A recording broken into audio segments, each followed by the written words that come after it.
Okay, so I'm going to talk about what the count is, how as a volunteer you're going to prepare for the count, what you're going to be counting, and then how to record this on the form that we sent to you, and then lastly, how to submit the form.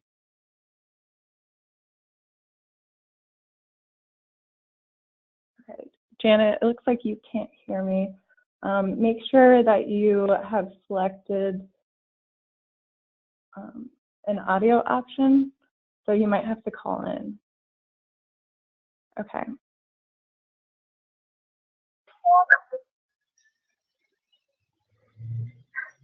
Is it better to hear it on the phone or on the computer? It's usually better to hear on the computer. All right, I'm going to mute you now, okay?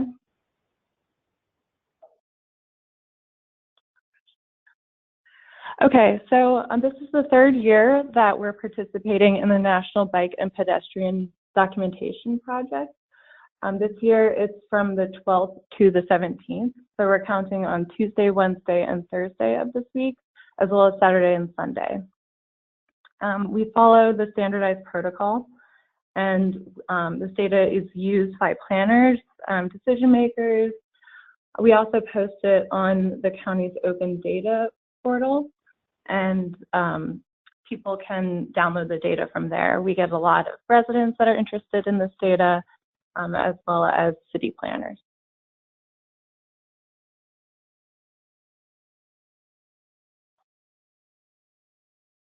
So for the count, volunteers go to various locations throughout San Mateo County during certain specific periods. They count, so we choose the locations based on last year's locations because we want to see how things are changing over the years. And then we also reach out to the community for specific locations. So for example, in Half Moon Bay, they are working on a bike plan, and so they had specific locations that they recommended to us that we're going to have volunteers count at this year. I mean, it's the same count methodology for every location. So to prepare, you should have already received an email with your count locations and the count form. This count form is very important. You'll need to print it out before your count date. If you don't have a printer, we have hard copies available here at the Office of Sustainability. The address will be listed on the second to last slide. And then we can also mail packets if you request before September 6th. So make sure you print the count form, and then also read through the email and the count packet that we assign to you, and let us know if the count times and locations don't work for you. We're willing to work with you on this. So if something comes up, just let us know as long as you give us reasonable notice. So for the day of, make sure you bring that printed count form. That's very important. Scratch paper is also recommended, as well as a writing surface, pen and pencil, definitely. And then you'll need something to keep track of the time because you'll be recording in 15-minute intervals. We also recommend that you prepare for the weather. So check out the forecast before you head out and bring sunscreen if it's going to be sunny, a jacket. A lot of people also will bring a fold-out chair so they can sit when they count. And make sure you arrive early. We ask that you arrive 10 minutes early just so you can scope out the intersection and find a good place to sit or to stand where you're out of the way so you can see the entire intersection. If your count time is during the week, you'll either be starting to count at the top of the hour at 7 a.m. or at 5 p.m. It's whatever the count time we assign to you. And if you're counting on the weekends, you'll be starting to count at noon. So arrive early and then start counting at the top of the hour. And then also remember to be safe. That's very, very important. So wherever you choose to stand or sit, avoid sitting near construction. Be aware of your surroundings at all times. I know it's easy to get absorbed in the counting process, but you should be aware of the people that are around you. And if you ever feel unsafe, it's okay to stop counting. Just let us know. So you'll be counting cyclists, pedestrians, and then we have a third category that we call other, which is skateboarders, rollerbladers, anyone that doesn't really fall into the pedestrian and cyclist category. So let me see if this, yeah, the pointer should work. You should be able to see my my mouse. So for this picture, we have a woman on rollerblades, and then she's pushing a stroller, and this would be considered other. So we count this as two people in the other category. This woman walking her bike, even though she has a bike, she's considered a pedestrian. So this would be one. And then we'd count this child as a cyclist. And then for this picture, the one right after that, the people that are walking, those are pedestrians. The picture on the bottom left as a skateboarder, that's considered an other. So we put that in the other category. The older gentleman on the bike, that is a cyclist. And then the last picture, the man on the left of the picture is a pedestrian, and then we have a biker in there as well. So for people that are on bikes, we're counting the people, not the bike itself. So this would be counted 2 cyclists. One second. And then this one is 5. You probably won't see something like this, but you might see people that are carting around trailers with kids in it, and you'll want to count the number of people, not the number of bikes. And then this is a rollerblader, so that's considered other. And then the people on the right-hand side are pedestrians. Okay, so this is what the form looks like that we've sent to everyone. If you haven't received this form, please let us know. There's 2 sides to this. This is just one side, but it's broken into 4 quadrants on each side because we're counting in 15-minute intervals.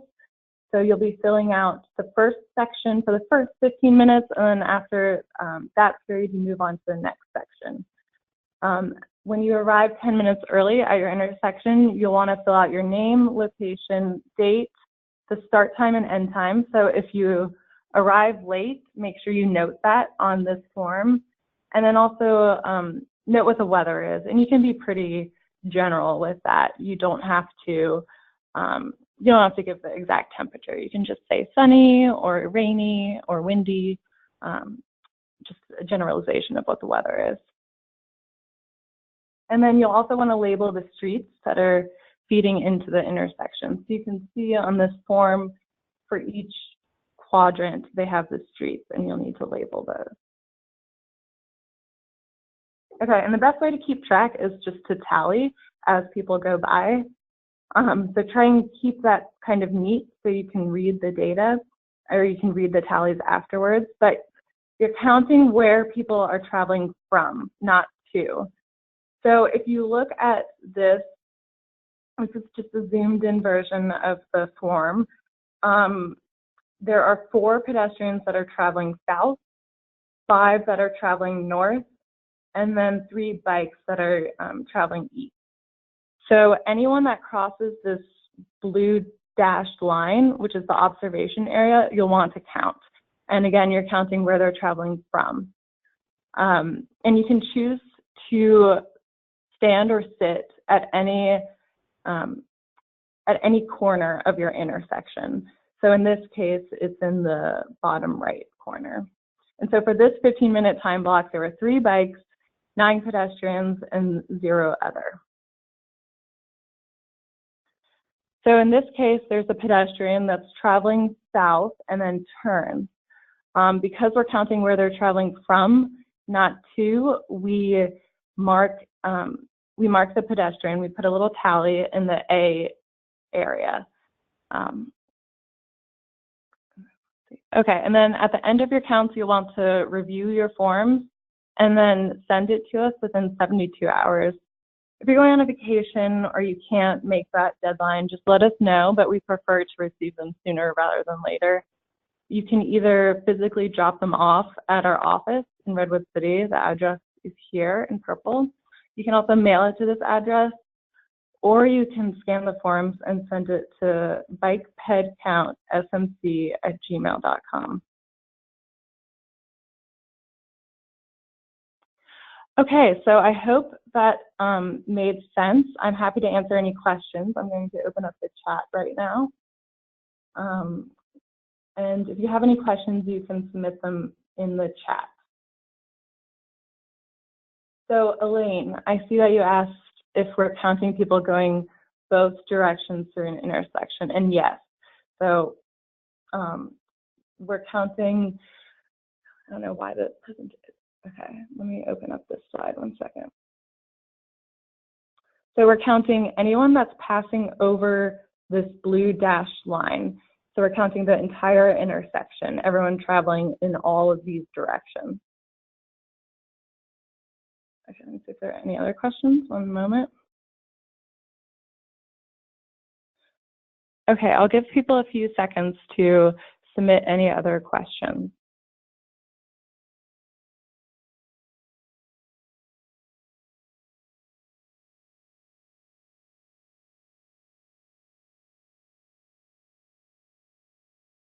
Okay, if any questions come up, you can email bikepedcountsmc@gmail.com or call 650-599-1420.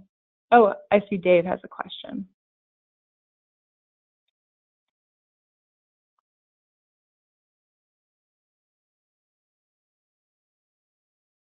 Okay, Elaine,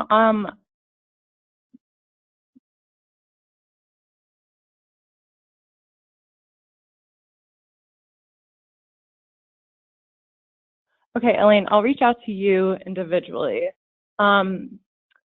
If you could email this email after this webinar is over, we can chat about your assigned times and locations. Okay, a baby in a stroller is counted as other, right? Yes, that's correct.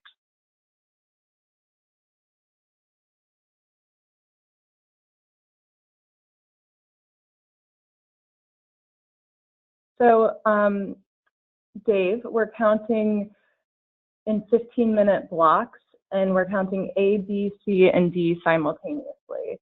So you're just looking at one of these quadrants at a time, and then after 15 minutes, you want to move on to the next quadrant. But you're counting the entire intersection at one time, and everyone going in the 4 directions during that 15-minute period.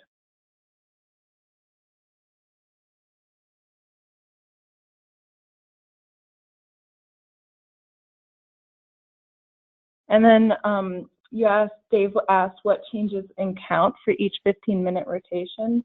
So you're using the same methodology for every 15-minute rotation, and there'll be 8 of them.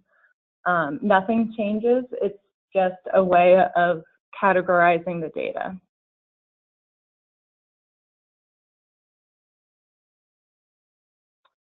Okay, I think that's all the questions we have. Thank you, and please reach out if anything else comes up.